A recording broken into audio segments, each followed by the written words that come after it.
name's Logan Connors. I am the VP of Technology CISO for Healthyr, and we oversee the infrastructure security, help with the production support for our product, and overall, I oversee the technical operations inside Healthyr with a group of executive members that help me every single day get that done. Healthyr is a care navigation platform that uses interoperability between several different tools to create a patient record or a patient journey for chronic conditions. So it's with the smart strategic partnerships that we have, we're trying to tear down the walls of data existing in too many locations and allowing you to kind of bring that back within your control and really give you the next step forward in terms of like, what are my next steps when it comes to managing my condition, and allowing you to do that from the comfort of your home and really navigate the confusing waters of healthcare, what it comes down to.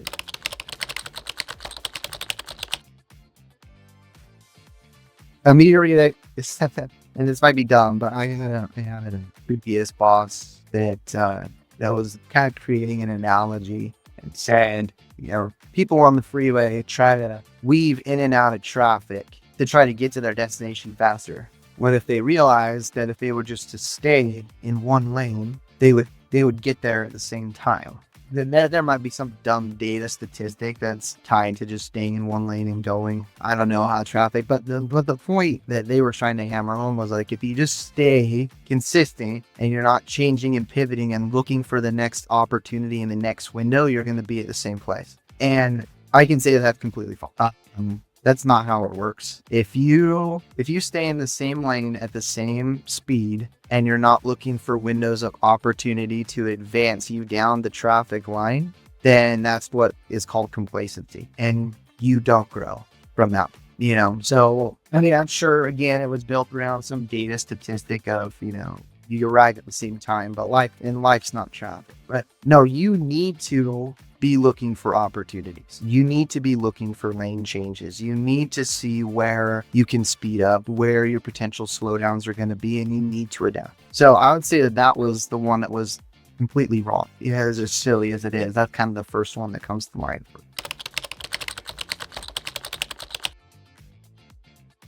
I mean, what haven't I underestimated, to be perfectly honest? I mean, the craziest thing I've been a part of was COVID. And, that's where I got into healthcare software and health scale, some of the other companies that I've been a part of, Azola being one of them. But you underestimate almost everything from a startup perspective. When you are a startup, you have all the hope in the world. Right? You're trying to facilitate and create this dream, and you feel like you're unstoppable and you're moving at 1,000,000 miles a minute. And I think the biggest thing you underestimate is that, one, just how long stuff takes. And I say that because you understand the end goal of where you're trying to get to. And a lot of times you are going to overlook all of the little tiny incremental steps that it takes to actually get to that finish line. So you're running as fast as you can, but you're not realizing that, this wasn't a sprint on a flat track. It's actually an obstacle course. And you've got ladders, you've got mud, you've got walls to climb. And I think that's what gets underestimated. And it's a little bit of a mirage. You think you're at the end and you get there and then you realize that you're really far away from it. And then it kind of consistently takes forever. So, if you have this dream as an entrepreneur to build something, if you think that you can do it in 2 years, triple the time, and that's where you're actually going to be once you get there. So I'd say 100%, that is the thing that I found myself constantly underestimating. Yeah, even though I've done it multiple times now, it's still something we want to do.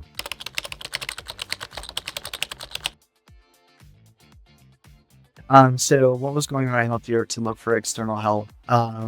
We've kind of talked, Matt, on some of the other questions where it came down to, bringing developers from other teams, right? From existing organization structures that I've been previously been a part of, and trying to force that to make it work and not having that work.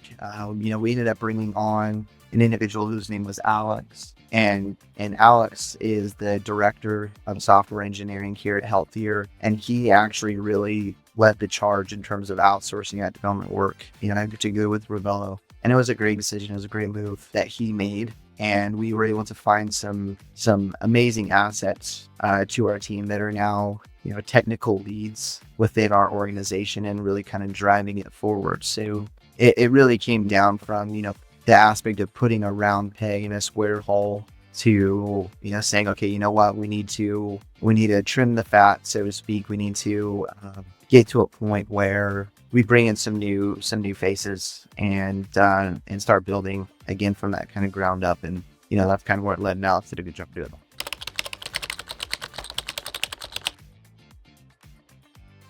Yeah, I think the core thing that stands out with Revelo is just the geographical location of the developers that we're being able to utilize and work with. Being down in South America, they share a lot of the same time zones as we do here in the States. So while it might not be necessarily the cheapest, if you're looking to go back east and utilize development firms there, not having to bridge a 24-hour clock where you're working with, as an example, India, where you're basically flip-flopped in terms of hours, makes it very difficult. That's how it was at Azova, and you're basically working like 15 hours a day just because you're trying to communicate and build your teams. So that I would say is probably the biggest factor is being able to have a group that's near shore but shares the time zone.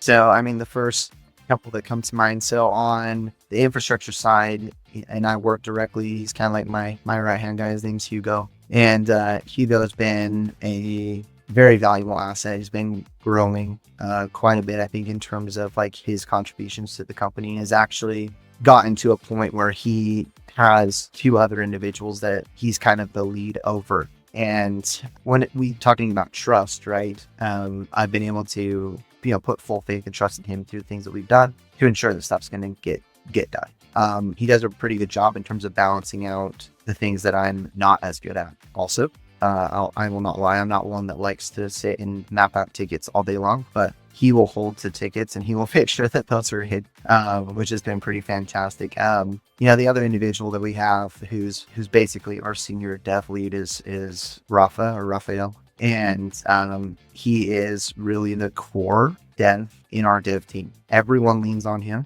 and is without a doubt the largest resource from a development perspective that we have. And he again is leading, as a pod leader, and leads several individuals. There's a couple other names as well. We've got Mateus, again, does a very, very good job, leads some other developers within their pod. So, overall, we've been very, very happy with the individuals that we've been able to utilize through Develop.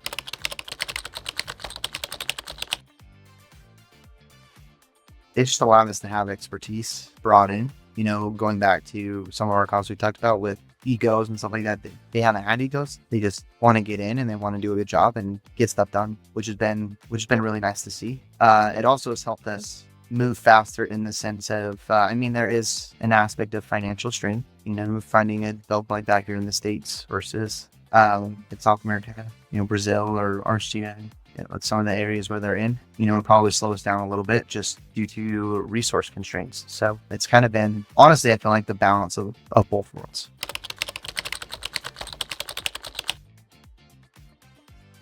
Honestly, I feel like what we've gotten from those teams has been very, very, very good. Revelo obviously made it very easy for us from a recruiting perspective in terms of finding these individuals. Now there was still a interview process, that the team has gone through. But overall, if and when it comes to my next venture, it'll be one of the first places that I start in terms of building out a team. So I think that it should be a very high consideration for other tech leaders.